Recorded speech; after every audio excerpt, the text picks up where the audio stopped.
We're on the storm watch that seems to never end. A live look at road conditions in the Sierra. In short, not looking great as you see in this live look. Drivers taking it easy after a day full of spinouts, road closures, and more. Chain controls in effect tonight. But it was not just in the Sierra. Thank you to viewer Kim for sending this video in Weimar. Keep in mind, that's just over 2,200 feet elevation.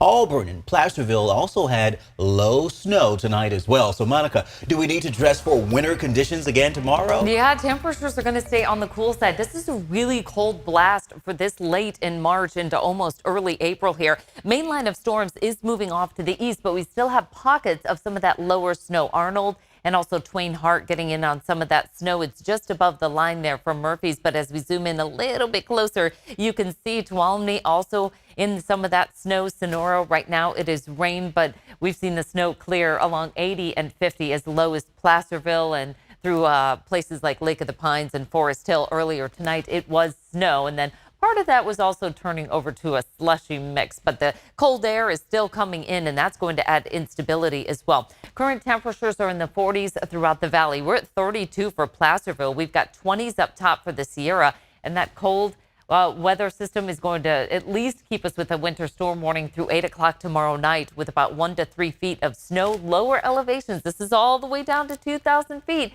It's a winter weather advisory through 5 o'clock in the morning. Again, main band moving through already, but we still have the remnants of that cold, low pressure system moving through. And that's not only going to bring us additional showers for tomorrow, but also the risk for thunderstorms. We'll be tracking that and how long this sticks around in our 10-day forecast coming up. With this new round of rain and snow, you can come across all kinds of surprises, some of them dangerous. You'll remember this wild scene from Placerville of a CHP vehicle stuck in a sinkhole from last week's storms.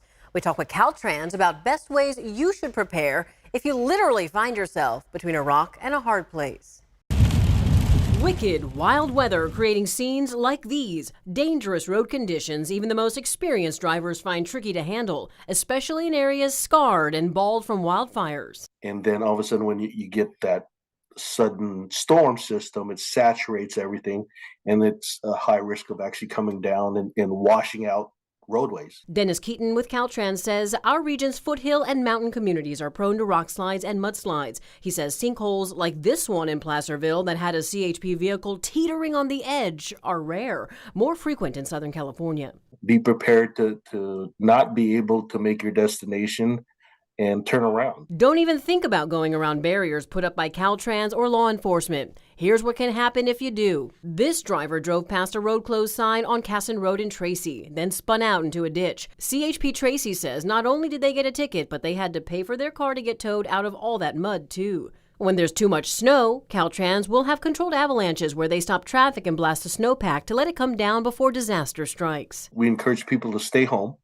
We really don't want people out on the roadways when you know there's a big storm coming in. If you see a sinkhole or landslide, call 911. Stay in your vehicle if it's safe to do so. Activate the emergency tracking system in your vehicle.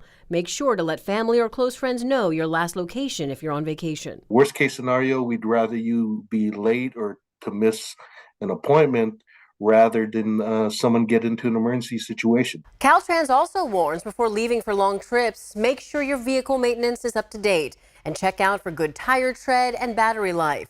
Also plan a travel route where there are gas stations and inns along the way. Don't drive if you're tired. Pull over at a place to stay the night.